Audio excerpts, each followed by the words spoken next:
You should ask us this question too again in like a year and see where we are on NFTs and also what other cool celebrities have become agog with us. Welcome to the third episode of Climate Positive, a podcast produced by Hannon Armstrong, a leading investor in climate solutions. I'm Chad Reed. I'm Hillary Langer. I'm Gil Jenkins. And in this series, we bring our unique and curious perspectives to host candid conversations with the leaders, innovators, and changemakers driving our climate positive future. According to climate scientists, even if we're able to completely transform our power, transportation, and industrial sectors to reach global net zero emissions by around mid-century, we'll still have too much carbon in the atmosphere to avoid the worst impacts of climate change. So in addition to reducing our current emissions, we'll also need to remove the carbon that's already in the atmosphere. In this episode, we sit down with Erin Burns, Executive Director, and Giana Amador, Co-founder and Policy Director of Carbon 180, a leading climate policy NGO and the only one solely dedicated to removing carbon from our atmosphere. Erin and Giana detail how their early years in rural West Virginia and the Central Valley of California drove their passionate interest in climate policy. They also discuss how Carbon 180 has pivoted as an organization over the last 6 years. The most promising carbon removal technologies, including direct air capture, soil sequestration, and carbon tech, the essential role of policy in driving solutions going forward, and the most overused climate jargon that we need to retire. So with that, here are Erin Burns and Giana Amador from Carbon 180, sitting down with Gil Jenkins and myself, Chad Reed. Thank you, Erin and Giana, for joining us at Climate Positive. Thanks so much for having us. Yeah, excited to be here. Erin, let's start with you. You grew up in the small town of Canova, located in southern West Virginia. And then you made your way to Carnegie Mellon University in Pittsburgh, Pennsylvania, which is actually not far from my own hometown. And you studied anthropology, I believe. And after graduation, you landed a role in the office of your home state senator, Joe Manchin, who has recently received renewed prominence as a pivotal swing vote in the 50-50 Senate that we currently have. So could you tell us a little bit more about your early life in West Virginia and what propelled you into the political realm? Yeah, absolutely. I don't get to talk about Canova a lot. And actually, I grew up outside of Canova in a place called Barker Hill. I grew up on the land where I think my grandfather was literally born. My grandparents were right there. It's a small town. It's West Virginia, and really not a primary coal region, but sort of a coal shipping area near Huntington, West Virginia. Folks are familiar with like We Are Marshall, and more recently, unfortunately, the center of the opioid epidemic. And so it's, I think, a really unique place to grow up and in certain ways. But for me, frankly, a lot of the motivation was just to see other places and leaving. I didn't plan on going into climate. That wasn't something that I was hearing about, certainly, 20 years ago. And I went to live in a big city. And to me, Pittsburgh was a big city. And I am a huge Pittsburgh fan. Everyone should visit. But I think for me that the experience actually in Pittsburgh and in college was really fundamental to why I wanted to work in policy and eventually climate policy. And it was sort of that realizing the unique experience of growing up in Appalachia and why certain things were true. And there were so many experiences I had going to a place like Carnegie Mellon to see just sort of like how wildly different the experiences of my peers were, I think really motivated me to get more interested in questions about how policy shapes people's lives. And I actually didn't get into climate immediately. I graduated in 2011. And so we had the 2010 census, and there was a lot of conversation about how things like the census and federal policy shape communities and the intersection of those things. And so a lot of the work that I did in college was actually around questions like that with cultural anthropology and sort of like how does the census use definitions in ways that are different than communities, and what does that mean for things like block grants and the kinds of support that communities get. But I came to DC, actually did not have a job lined up. I worked at a really great restaurant in Columbia Heights and walked in and was I need a job. I need to pay rent. I did a similar thing in Senator Manchin's office where I went in and talked to some folks and interned for a couple months and started after that and got really interested in energy policy. And I think a big piece of this for me was, at that time at least, your energy staffer was also your labor staffer. And so again, it was so regional and so local for us of these questions of what is federal energy policy and how can that help mine workers and how can that help transition for communities in coal regions. And I think of my great grandfather, and he was a coal miner starting at 15. He was an electrician in the coal mines, and the books of his that I had. And my grandmother grew up in a company town, which is where, the coal company owned the town, and like you got paid not in US dollar. Like I have script from my great grandfather and from my grandmother, and so those experiences really just, I don't know, it felt so common to me growing up that it didn't seem like, this is something that you don't think about federal policy when you're a kid, and like everybody's grandparent grew up in a company town, or everybody had that experience. But I think coming out of it and going to Pittsburgh, seeing that that was unique, seeing the intersection of policy, and then for me seeing the intersection not just of general federal policy but like climate and energy policy with communities like mine really was a huge motivating factor in getting involved in this. And I think in particular, like what's so exciting about the opportunity we have with carbon removal right now.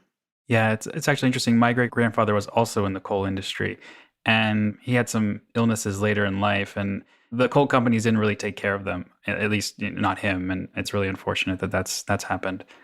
Gianna, let's turn to you. You grew up in the Central Valley of California before finding your way to UC Berkeley, where you studied environmental policy and economics. And immediately upon graduation, you teamed up with Noah Deitch, also of UC Berkeley fame and a former classmate of mine, to co-found the Center for Carbon Removal, which is now Carbon 180. Could you tell us more about your early life in the Central Valley and what propelled you into environmental policy activism so early in your career? So I grew up in Turlock, California, which is actually located in one of the top agriculture producing counties in the entire country. It's a region where really almost everyone who lives there, their life is embedded in the agriculture industry in some way. Even if you're not a farmer or rancher or agriculture producer yourself, really the whole economy sort of revolves around agriculture. And that was true for my family as well.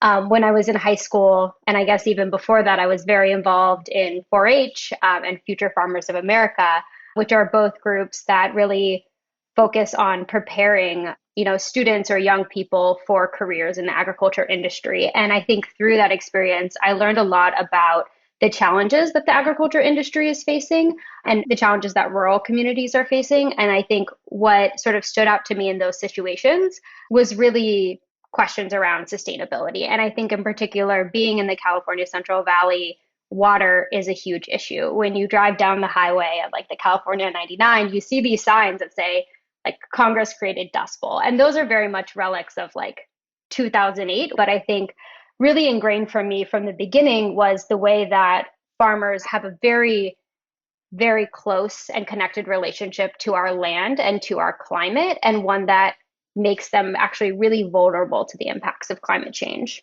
And I think I saw that as well when I was in high school and I worked for a farm called Centenary Family Farms. And, there were a lot of conversations that were happening around how do we adapt to drought that's happening? How do we adapt to increased temperatures that are making it more and more difficult for us to grow our main crop, which at the time was almonds. And so I think that sort of set the stage for me thinking about environmental issues. And when I went to Cal, I grew up a huge Cal fan, so it was a little bit of a no-brainer for me to go Bears. Yeah, I love it. I became really interested in particularly climate and renewable energy because there were a lot of conversations at the time sort of revolved around this concept of green industrial policy, which was really a frame shift for me in the way that I was thinking about climate change. Growing up in the California Central Valley, I think people are afraid to, talk about climate change, or it's framed in this very negative way of you are doing something wrong, and so you need to stop doing it. And this concept of green industrial policy was really focused on, the experience of renewable energy with wind and solar and how we think about deploying technologies in ways that really benefit the communities and not just help fight climate change, but actually create really material community benefits, whether that be health outcomes, economic outcomes. And I think that was really compelling to me. So when I met Noah and we started sort of diving into carbon removal, I saw it as a really big opportunity to engage the agriculture sector in something that was really solutions oriented, was focused on opportunity. And that was just so compelling. No, it's interesting. You both seem to come from more rural backgrounds, and you have firsthand experience with either the physical impacts of climate change or the economic impacts of of transitioning our economy to one that fully addresses climate change. I guess, Erin, it was around your time in Senator Manchin's office, I think 2015, 16, that you met Noah and Giana, as they were perhaps the only folks at the time out there who were advocating for policies focused on incentivizing the removal of carbon. So could you tell us more about your initial engagement with them and how you teamed up with them? Yeah, I met Noah in 2015. He came to meet with me in the Senate when I was working in Senator Manchin's office. And at the time, I was working a lot on point source carbon capture, in particular in the electricity sector, but hadn't been asked about carbon removal very much. And so Noah came in and told me all about this, and it sounded great. But I will say, you meet with a lot of people and you don't know. I'm not a technology expert. I was like, is this legitimate? Is this guy just like, who knows? I don't know this guy. And he was a good sport in that I said, do you mind talking to this other person who I trusted and who I knew the technological space really well to see, yeah, is this real? Is this something where we should be spending our time? And he totally, of course, checked out. And so we ended up writing an early carbon removal amendment together to the version of the energy bill that was moving at that time in 2015. And it really just kicked off a lot of partnership. I think for me, it was something where it did feel like this was an area where one, federal policy could have a huge impact, and two, that was really underserved. And for me, I kept, even after I left the Senate, before I came to Carbon 180, I kept coming to Carbon 180 because I'm a policy person. I'm not somebody who has started a carbon removal company. I'm not somebody who has talked to ag producers on the ground about why they aren't implementing these practices. I'm not a project developer who knows what the financing challenges are. And to me, I could have written a policy on my own that just sort of took what worked for wind and solar and then just copy and paste DAC in there or direct air capture or something else. And that's going to be okay. And maybe that'll work sometimes. But I think, to write really fantastic policy, you need to know what's happening in real time and like what are the actual barriers and like how are you going to do it in a way that's going to like help a lot of companies and a lot of producers and not just the folks who can afford a government affairs team and all of those questions. And so I just found myself always going to Carbon 180. And it was something where at the time, I think they had less policy capacity. And so we would just team up. And I think Noah would be out in DC once a quarter and we'd have like this really ridiculous whiteboard of ideas and plans and all of that. So it was just something where I found myself constantly coming to Carbon 180 for that just like deep level of expertise on carbon removal. And Carbon 180 has evolved quite a bit since you all came together, right? I mean, you changed your name, then you changed your primary focus, I think, from technology innovation to policy innovation. And then you moved the entire organization from the Bay Area, San Francisco, to DC. Could you tell us a little bit about what drove some of these organizational pivots? When we started Carbon 180, which was then the Center for Carbon Removal in 2015, we were looking at a very different field. And really our goal when we started was just to bring carbon removal into the mainstream climate conversation. We found in these original conversations that no one actually knew what carbon removal was. And so our name actually wasn't very helpful for that. But I think we've seen our greatest strength as an organization so far is really about being agile and to be really effective problem solvers based on what we're seeing happening in the field. And just because, we've seen carbon removal now sort of become this core tenet of climate action.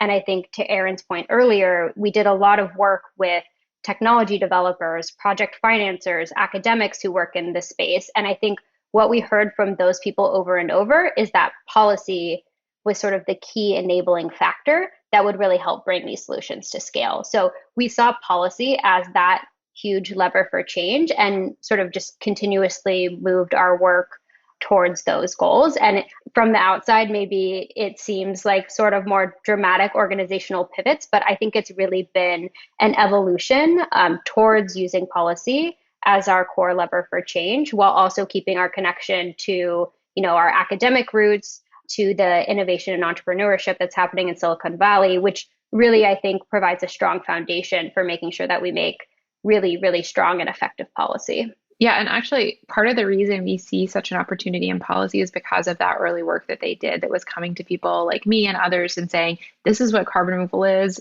putting up with us when we made them go talk to somebody else to make sure it was real. But getting early policy success wins. And this is something where I remember working with them at my previous job. And us having to really push and say, no, I promise carbon use is important. I promise carbon removal is important. Like, you really should spend some time on this. And oftentimes being pushed aside. And now everybody wants to work on carbon removal. It's so central. And it's like, without that early work that they had done to put us in this position, like, we just wouldn't see the success and the level of success and interest that we see from this administration, from others, if they hadn't had that vision back in 2015 and kept pushing that for those first few years. Yeah, absolutely. I remember when we graduated, it was 2015, Noah and I from our MBA programs, and Noah was starting this organization, and we were all just like, wow, that's very forward thinking, but you're really way ahead of the curve here. And so it's really encouraging now to see so many folks focused on this issue. I know we do want to jump into the policy weeds, but before we do, I'd like to back up and maybe discuss a little bit about why we need to focus on removing carbon from the atmosphere at all. Shouldn't we really be focused on reducing our current emissions? Can you talk about the difference between those two aspects of it? When we're talking about meeting our climate goals, really folks think about meeting temperature targets. So they really encompass a lot more than just the number itself. They represent a sort of larger set of climate impacts. But what we're aiming to meet as a globe is really to limit warming to below 2 degrees Celsius, with more ambitious goals around 1.5 degrees Celsius. And what we found when we were started in 2015 is really that basically all of the scenarios, all of the climate models say we actually need to remove carbon in order to meet those temperature goals. And I like to think about it as a bathtub. So our atmosphere is a bathtub, and we're sort of at risk of this bathtub overflowing. So there are a couple things you can do to address that problem. First and foremost, you should turn off the tap immediately. And that's really around reducing emissions. And that is absolutely critical and the most important thing that we can do to fight climate change.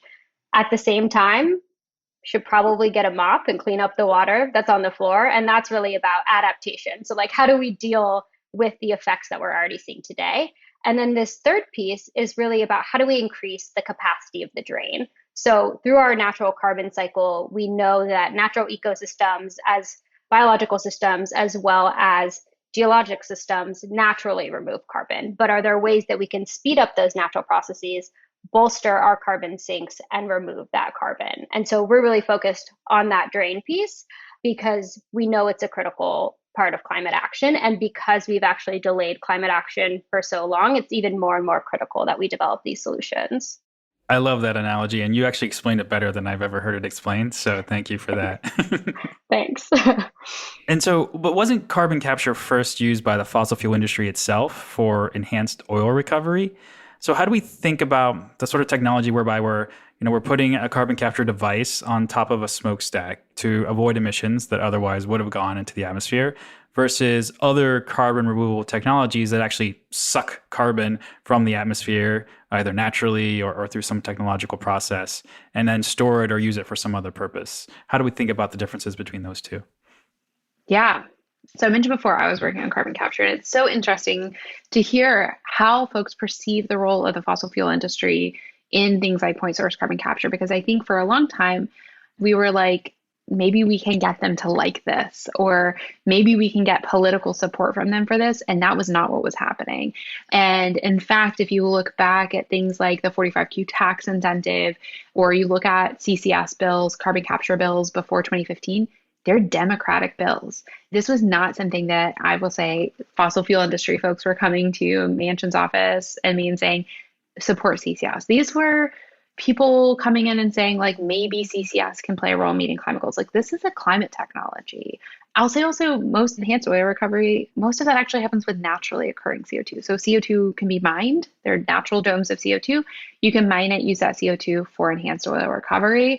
And so I just want to start with that. There was actually a really great article from Akshat Rathi who said, the real concern around carbon capture and carbon removal fossil fuel industry is them actually not doing it. That right now you actually oftentimes see more spending on ads around CCS than you do around things like CCS projects. So I think that's really important to think about when you're talking about this. But we are talking about something different with carbon removal and things like direct air capture, but some of the same challenges that you raised around the role of the fossil fuel industry, the role of things like enhanced oil recovery are very similar. And so for us, I think this is really central. So we put out a blog post, I think now about 2 years ago, saying what is the role of the oil industry in carbon capture and carbon removal. And we basically at the time were saying, we're not sure. It's complex because some of the arguments you'll hear are around they have a lot of expertise and they have a lot of capital. And, could you reorient that capital to be about removing carbon rather than emitting it?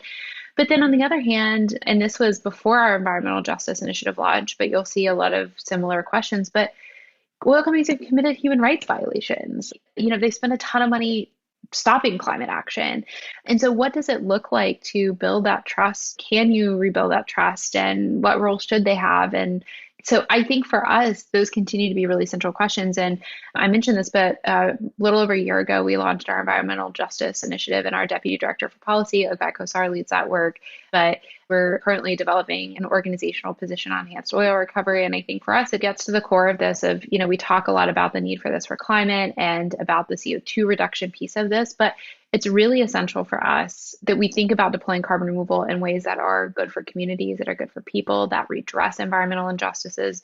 And I think there is an opportunity to do that, but I think we have to map out a much more ambitious policy roadmap for that. That's great, Erin. I just wanted to follow up specifically on the role of oil companies. I'm sure you saw the news on Monday that Exxon is pitching a $100 billion project for capturing carbon emissions of big industrial plants in the Houston area, and then they want to bury that deep in the Gulf of Mexico. What they're saying and pitching is that in order to do this, they need a price on carbon. Could you give us some context on what you think that announcement means? I think it's complicated for us. I mean, I would say, first of all, I think, similar to other projects we've seen announced, I think, one, we're excited that we're talking about like millions of tons of CO2 that we're talking about capturing and removing. And I will say, I think in the industrial space, a lot of the carbon capture conversation historically has been focused on things like electricity and power generation. I think it is really important to talk about the role of CCS in industrial emissions because a lot of times you don't have great ways to decarbonize steel and cement production. So CCS can play a really big role. Real quick, CCS, just for folks who may not know, carbon capture and storage, right? Yeah, sorry, CCS. So carbon capture and storage. And actually this gets to your original question is, we talk about carbon removal, which is pulling carbon out of the atmosphere that's already out there. So you can do that through things like direct air capture, which are big machines that pull CO2 from the ambient air. You can do it through land-based approaches. Giana touched on things like soil carbon sequestration, where you change certain ag practices to sequester more carbon in soils. Through forestry, I think that's something that folks are familiar with in concept. But, point source carbon capture, where you're talking about putting machines on the smokestacks of industrial and power plants to prevent those emissions in the first place. And again, things like steel and cement production, there aren't necessarily, you need really high temperatures, for example, that can be hard to electrify those processes. Or when you produce cement, you actually just the chemical reaction releases CO2, so releases carbon dioxide. So you have to think about the role of some of these technologies like carbon capture and carbon removal and direct air capture in decarbonizing those really hard, kind of sticky pieces of the emissions pie. It's not just the electricity sector. But I think for us, again, the question comes down to sort of, do you have trust in those communities about the projects that you're going to build? Who's going to profit from them? Are these going to prolong the life of projects that are causing, non-CO2 harm, harms not based on those carbon emissions to those communities? Are you doing this in a way that's going to bolster things like union jobs? Do you have good relationships with your union? It's really important to make those considerations and not just focused on the CO2 emissions. And so I think for us, this is something that's really, again, I think central to us grappling with like, how do we want to see a carbon removal industry and a carbon removal sector scale up? So Giana, I don't know if you have anything to add to that. No, I think that's right. I would say the devil's in the details. Like, it's great to see these companies try to invest in decarbonization, but like Erin said, it's really about a much broader picture beyond just tons. It's about how we develop those projects and prioritize community well-being. I guess with that in mind, we at Hannon Armstrong are huge proponents of putting a robust and rising price on carbon. And we favor a price on carbon where you return the bulk of those revenues in equal lump sum payments to citizens or direct it more so to low and moderate income folks. We think that in doing so, you make it much more progressive as opposed to regressive tax. There's been a lot of business momentum for this kind of solution. Does Carbon 180 have a position on a price on carbon? We're going to talk later about more center of the bat policies like 45Q, but I wonder, what's your thinking on the role of a price on carbon in the ultimate climate policy solutions we need? Yeah, I think carbon prices, carbon tax, cap and trade systems can be really supportive technologies to drive down emissions. That being said, I think, the history that we've seen for things like California's cap and trade system, it can really be only sort of one piece of our climate strategy, especially considering the speed and breadth of which we need to sort of decarbonize our economy. And so I think we really need to also consider pairing something like a carbon price or a carbon tax with additional complementary policies. Because a carbon tax is really about how do we deploy mature technologies that can decarbonize, I think in particular, like the energy and electricity sectors. But I think there are so many other tools, especially in the federal policy toolkit, thinking about research and development, early demonstration projects, infrastructure, other deployment mechanisms. And so I think it's really one piece of the puzzle. I think another thing around carbon taxes is that they really put climate action into this sort of cost minimizing framework.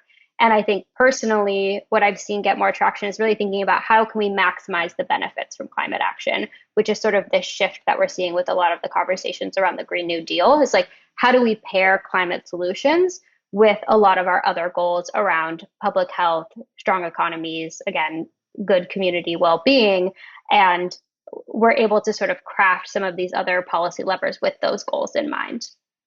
I think we totally agree with you there. What I would say is that we also need that price signal to drive the investment and that transformation, and we've got to make it fair. But we also need aggressive standards. We also need investment in R&D. We also need community-based resiliency grants. Frankly, we need everything because the point you made earlier, the delay. So let's get down into the immediate action that's happening for carbon removal and sequestration in Washington. Could you give our listeners an overview of the rather esoteric but critically important 45Q tax credits for carbon capture projects and why those are essential to advancing deployment? I think there's been some updated bills of late, and sort of what are you all hoping to achieve if there is a play to put enhanced 45Q credits in a Build Back Better American Jobs Plan?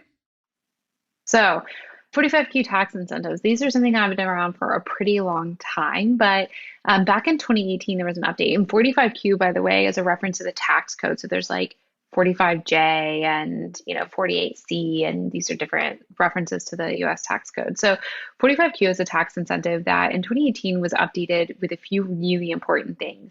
One is it increased the value. So it went to $50 per ton for CO2 that's captured and stored directly underground in saline formations, and then $35 per ton for CO2 that's captured, stored, but in between used for some purpose.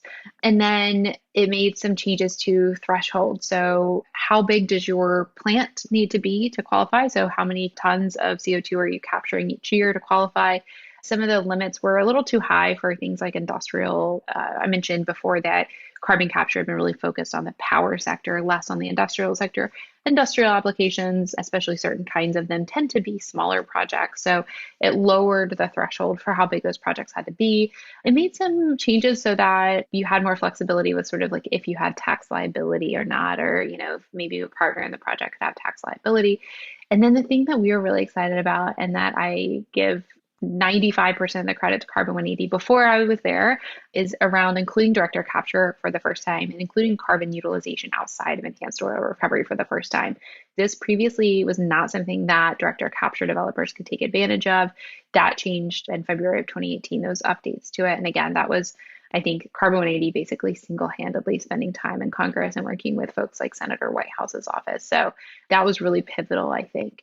That's super important because basically what you're doing is you're providing this incentive and this value for project developers who are saying, we don't have a price on carbon. And actually, it's really interesting that this came right after that carbon price conversation, because when the bill was introduced, it was a bipartisan set of members at the time. So the Democrats were Heidi Heitkamp and Sheldon Whitehouse. The Republicans were Senator Barrasso of Wyoming, Senator Capito of West Virginia. And they all went up to the podium to talk about why they supported this bill. And it was super interesting because you could see that things like carbon capture and carbon removal were a place where you could see your own priorities and values reflected back to you. So members like Barrasso or Capito would go up there and say, look, this is a future forward for my coal-centric state. This can be something where Wyoming can lead, and this can be something where West Virginia can lead. Senator Whitehouse got up there and said, this is basically a price on carbon. Like what we're saying is $50 per ton for carbon dioxide. And that has obviously been a huge priority of his. And so his interest in this obviously was climate, and he saw this policy as a way to get a price on carbon. And so you've continued, I think, to see a lot of that really broad engagement of 45Q. Like this is something where, again, folks can really see many of their priorities reflected in them. So there are lots of potential updates we could see. We put out a blog post a couple weeks ago outlining what we'd like to see. In particular, there are a couple of priorities for us.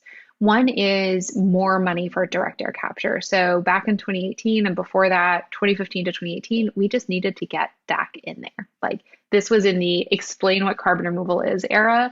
So getting DAC added was an enormous win. But now we sort of have the opportunity to say, yeah, but direct air capture and carbon capture are really at different points in their maturity as far as technologies go. Carbon capture at a point source has been around for decades. Direct air capture is much more nascent. There's less history on the technology side. It's less commercial. There are fewer plants. And so we actually need more money for direct air capture. The Rhodium Group put out a report that looked at what value should you have, and they found probably about $180 per ton for direct air capture is the right number to get a lot of these plants going and really keep it scaling in line with climate goals. A couple of the other things that we think are really important are also lowering the threshold. So I mentioned before that they did lower the thresholds in 2018. They made more plants eligible. But again, when we're talking about direct air capture and we're talking about point source carbon capture, it's not just different levels of maturity of the technology, it's also different sizes. And so we're really excited that Carbon Engineering has a 1 million ton a year plant being planned in Texas, but lots of these projects are in the tens of thousands of tons range. And not only do we want to see multiple technologies move forward, but we also think there's a value in thinking about applications for modular technologies or community scale direct air capture, or you saw there's a funding opportunity announcement released by the Department of Energy's Office of Science in March that looked at things like integration with HVAC systems. And so you want to make sure that this is also really helpful to newer, more innovative technologies. And I think that the last thing I'll say is a lot of the recommendations we're making are keeping in mind the sort of history of things like 45Q, where you have a policy that was based on what is the industry today and how much money do they need and what are the technologies out there. And then we had to kind of keep going back. Those updates in 2018 took about 7 years of advocacy. We can't spend 7 years every time we need to update climate policies. And so what we really care about across climate policy development, and in particular when we're thinking about 45Q, there are some specific recommendations around this, is making sure these are really durable policies that are really flexible, that are going to be thinking about not just today's technologies, but where innovators are going to be in 5 or 10 years, and that are going to require the least amount of sort of political capital to go in and, that we're not going to have to go in and spend a bunch of time just updating this because, we didn't know, that 5 years down the road, something was going to be totally different. That was a really long-winded answer. I love 45Q. That's your mistake number one. Ask me about 45Q. We're going to put all this in the show notes. I've got at least 8 things by my count that are definitely going in the show notes. So, but one of the criticisms of 45Q that I've heard is that it incentivizes certain facilities like coal facilities that otherwise would have been retired to be repowered, so to speak, or stay online longer than they otherwise would. Just curious if you've heard those criticisms, what do you have to say to those? So first of all, a lot of our coal fleet, this is digging back into my mansion days factoids, I think the average age of your coal plant is like 50 or 60. I mean, it's like 50 years or something. I can't remember the exact number, but it's older than you think. Folks are not building new coal plants. And you're also not retrofitting 40 or 50-year-old coal plants with really expensive CCS technology or carbon capture technology. I don't think we really see a lot of that. And I think, $50 per ton, that's a potentially good amount of money. I don't know that if you're a project developer that you're like, here's a 50-year-old coal plant, I'm going to install like hundreds of millions of dollars of new equipment to get that $50 per ton. So I haven't seen that bear out. I do think, though, that it gets to that, again, that really central question for us of how do you incentivize these technologies in ways that not just widen that drain, to Gianna's analogy, really fantastic analogy, but also make sure we're turning off that tap. I actually want to talk a little bit about the technologies. There are natural carbon removal technologies, planting trees, for instance, changing the way we farm to increase the soil sequestration capacities of the earth, biochar. Maybe you can talk a little about these natural methods. I know we've talked a lot about direct air capture, but maybe the natural methods now too. Yeah, absolutely. So on the natural side, there are a lot of solutions that are really promising and in a lot of ways have had billions of years of like quote unquote R&D. These are systems that use photosynthesis to naturally draw carbon dioxide from the air and store it either in plant biomass like trees or in our soils themselves. And then there are things like biochar, which are sort of a mix, I would say, of technological and biological solutions.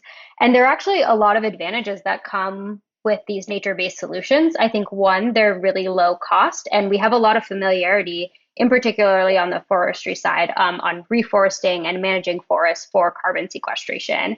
They also come with a lot of co-benefits. So on the forestry side, forests obviously help provide clean air. In urban communities, they can provide a lot of forest cover. They help filter our water and provide all of these ecosystem services that are not only good for sort of the ecosystems in the natural world, but really, really good for our communities.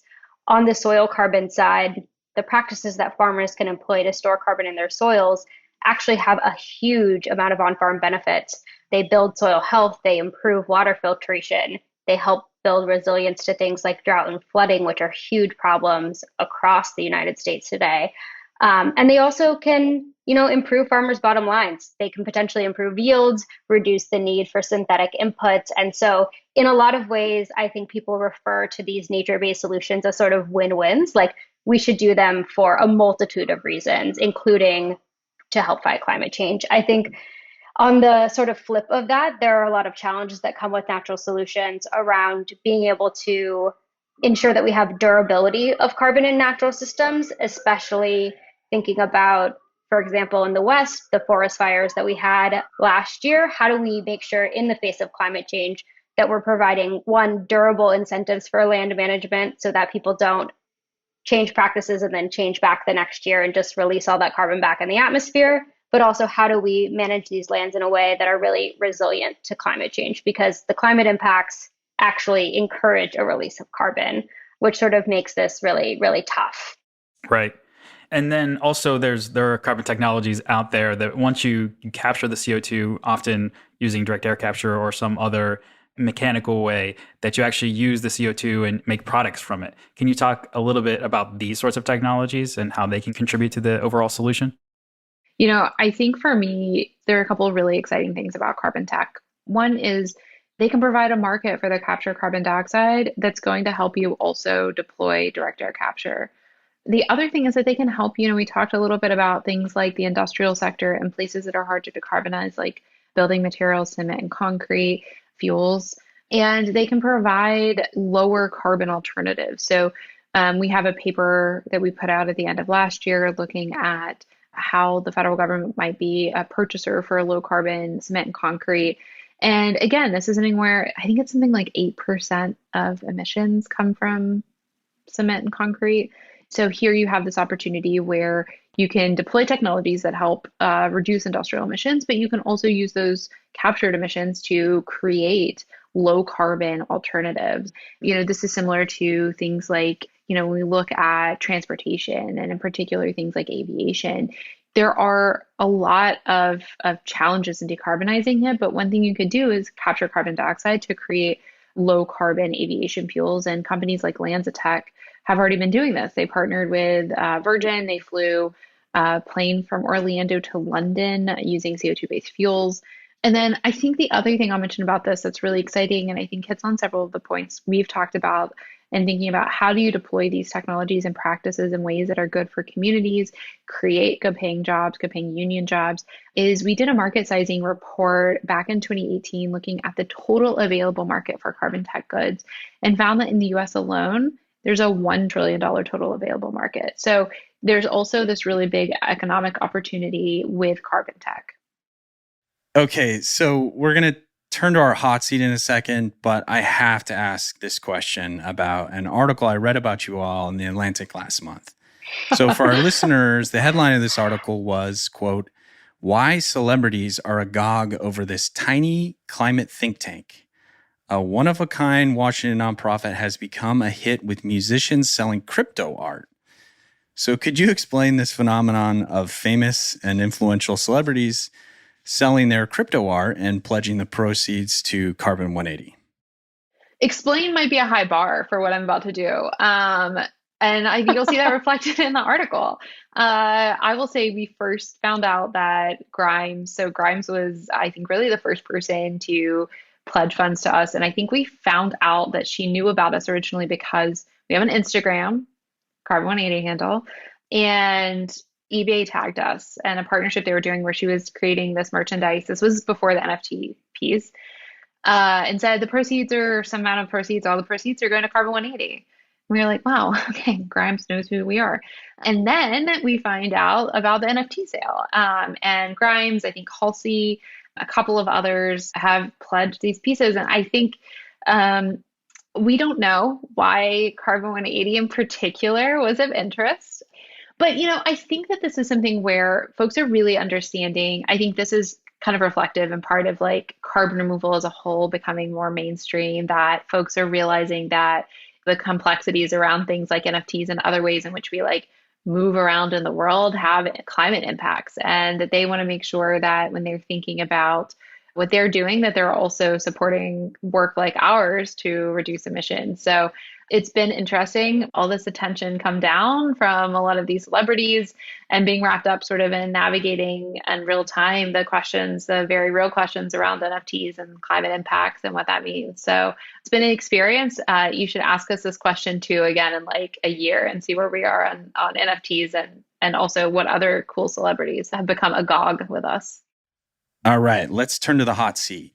So first question, Giana, the most insightful book or article I read last month was?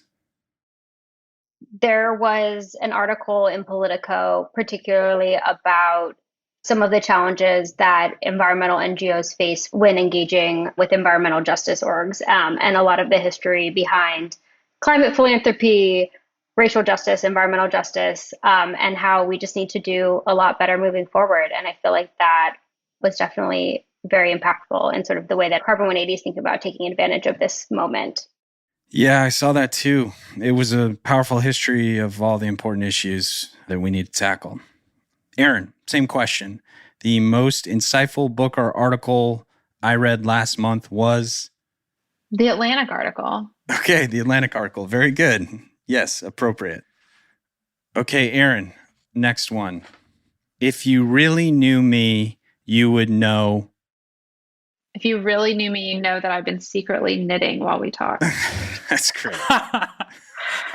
That's amazing. That's very impressive. It's a habit I picked up in high school. It helps me focus. All right, Giana, same question. Fill in the blank. If you really knew me, you would know. If you really knew me, you would come to me for either strong food opinions or restaurant recommendations. I feel like those are what I'm known for. Yeah, I knew what Giana, when she said you would come to me for, and I was like, it's going to be a food opinion. Yeah, I'm not proud of it, but I have like thousands of tags on Google Maps for restaurants I want to try or have been to or feel strongly about. Okay, so we've talked a lot of jargon in our session today. Next question, Giana. What is the climate or energy related jargon, word, phrase, or acronym that you think we should absolutely ban from our lexicon going forward? This is a tough one. My personal vendetta is against a very difficult to pronounce acronym, which is LULUCF, which I guess is not that hard, but I just like always trip up on it. It's land use change, and forestry. So we use it a lot in particularly international contexts to talk about land use. And it just like doesn't roll off the tongue. I think we could do better. Okay, that's a good one. I hadn't heard that. Erin, same question to you. I think carbon utilization. Let's just say carbon use. I feel like that's like indicative of like, let's just simplify it. Like, I get that if you want to be really wonky and technical, you can like parse out utilization versus something else. But like, let's all just simplify. Carbon use is informative enough. Okay, we've arrived at our final question. Erin, fill in the blank.